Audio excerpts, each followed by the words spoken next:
Ouais, la raison principale pour laquelle les entrepreneurs ils arrêtent de poster au bout de 2 semaines, c'est pas le manque de temps, la caméra ou le montage, c'est que juste ils ont pas de système dans leur contenu qui leur permet de rester récurrent et de continuer à poster et de faire du volume, ce qui est le plus important.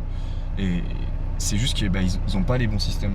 Et je vais vous montrer comment je fonctionne avec mes clients pour avoir tout le temps des nouvelles idées et pour que ça devienne naturel dans le quotidien, tout simplement que ça soit plus une charge ou qu'on se dise sur la to-do list faire du contenu. C'est clairement pas l'idée. L'idée c'est que ce soit juste naturel et que ça vienne tout seul au quotidien. Tu sais, à chaque fois tu te dis cette semaine je poste, cette semaine faut que je poste, aujourd'hui je prends un temps dans la journée et je fais du contenu, mais en fait ça fonctionne pas parce que tu vois ça comme une charge de travail supplémentaire et du coup vu que tes journées elles sont trop remplies, en tant qu'entrepreneur on sait comment ça se passe, tu fais tout à la fois, donc tes journées sont trop remplies. T'as pas le temps de te poser et de le faire et au final à la fin tu le fais juste pas. Puis tu te dis merde, aujourd'hui j'ai pas eu le temps, allez je le fais demain. En fait juste tu procrastines. Genre limite à la fin de la semaine t'auras posté 0 vidéo, t'auras rien fait. Donc faut pas du tout le voir comme ça.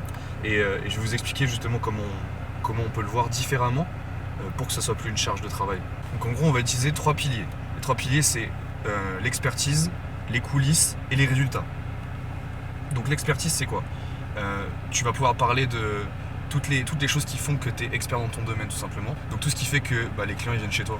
Donc je sais pas si tu es restaurateur, tu vas parler de la qualité de tes produits, tu vas parler de pourquoi tu fais telle chose comme ci, comme ça. Et ça montre en fait que tu es expert dans ton domaine parce que tu le fais pas différemment. Tu montres aussi les erreurs que certains font dans ton domaine.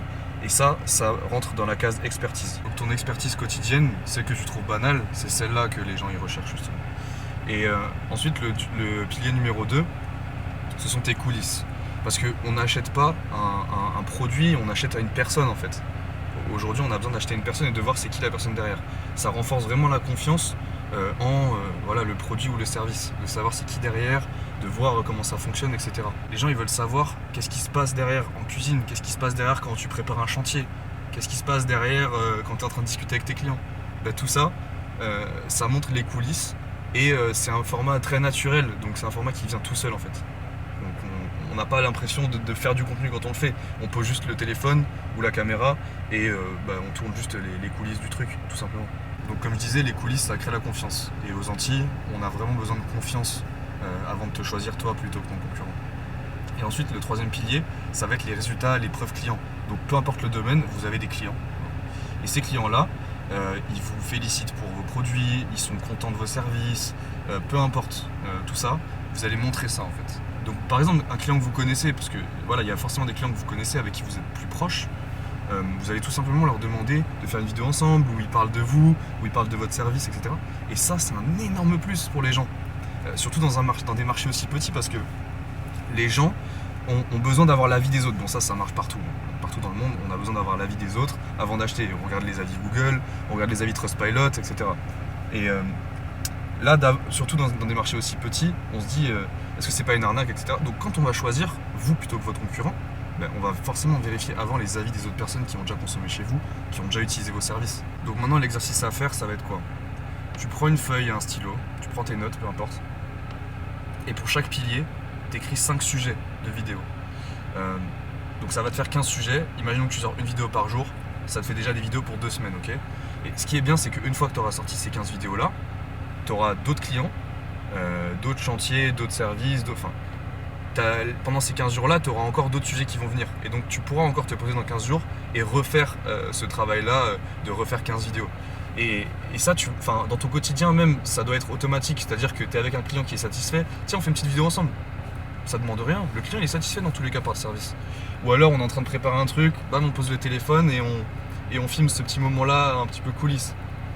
Ou alors je sors d'un rendez-vous avec un client et je me rends compte que mon client, que chaque fois mes clients me posent la même question, vous avez forcément une question que vos clients vous posent tout le temps, cette question-là je vais faire une vidéo avec. Donc je sors mon téléphone et pendant que je marche, boum, je fais une petite vidéo face cam où j'explique mes clients ils me posent toujours cette question-là, mais en fait si vous pensez machin comme ça, tac tac. Et là je reforme la pensée de mes clients principaux. Je réponds à cette question qui m'est souvent posée. Donc je réponds à l'objection avant qu'elle soit posée, parce que quand les gens voient la vidéo derrière, ils vont pas me poser la question. Donc ça c'est assez pratique, et au bout de 15 vidéos, donc au bout de 2 semaines, ben, tout simplement vous continuez, vous avez des nouveaux clients, vous avez des nouvelles choses à dire. C'est ça qui est cool et vous arrêtez juste jamais de poster en fait. Ton business de toute façon il existe depuis quelques années, tu connais ton métier, donc tu as l'expertise, les clients aussi tu les as, les coulisses tu les as, donc c'est vraiment pas compliqué à mettre en place en fait. Et chaque semaine que tu vas passer sans contenu, c'est une semaine où tes clients potentiels qui auraient vu ce que tu fais à travers ton contenu, qui seraient venus chez toi, ben juste ils savent pas que tu existes, donc ils vont aller ailleurs. En fait tu perds de l'argent tous les jours. C'est pas juste aujourd'hui le marketing, les vidéos, machin, c'est pas pour faire beau. On sait que ça rapporte des clients, on sait que ça fonctionne. Toi-même tu le sais. Mais tu procrastines ça comme si finalement c'était pas si important que ça, alors que c'est central. Il n'y a rien de plus central dans ton business. Donc voilà, aujourd'hui il faut commencer et ça va venir petit à petit. Parce que quand ton client il cherche ton service et il tombe sur toi, tes concurrents, peu importe, si t'as pas fait des vidéos avant et qu'il t'a pas vu, pourquoi il choisirait toi? Tu fais pas de vidéo, tu illustres même pas ce que tu fais au quotidien. Donc il va peut-être choisir un de tes concurrents. Pas parce que le concurrent il est meilleur que toi ou quoi, mais juste parce qu'il est plus visible. Donc abonne-toi, je te montrerai d'autres techniques, j'en partage tous les jours, tous les 2 jours, en tout cas sur YouTube et sur Instagram tous les jours pour t'améliorer dans ta création de contenu, etc. Et si tu veux que je t'implémente ça dans ton business, que je t'aide à implémenter ça dans ton business, contacte-moi en DM et on verra comment on peut mettre ça en place pour toi.